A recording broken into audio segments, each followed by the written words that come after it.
তুমি এখানে দাঁড়িয়ে আছো কেন রৌদ্রের মধ্যে? খাবো কি? খাওয়ার নেই কেউ? বাড়িতে কেউ নেই? তোমার বাড়িতে কে কে রয়েছে? বাড়ি কেউ নেই। যাদের এইটা বেলায় দিয়ে মা চলে গেছিল, বাবা মরে গেছে, এইটুকু বেলায় দিয়ে খাইয়ে মানুষ করছি, বড় করছি। তারা দেখে না তোমায়? তারা নাকি বে করে তার চলে গেছে মার কাছে। এখন তোমার পাশে কেউ থাকে না?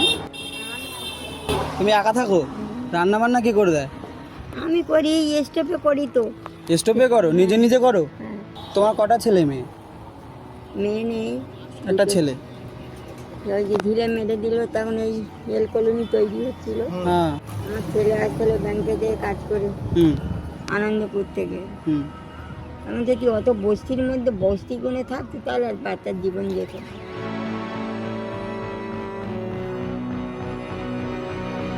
আমরা সবাই এক জায়গায় হয়েছি, হয়ে কিছু টাকা পয়সা তুলে তোমাকে দেবো বলে এসেছি, বুঝলে?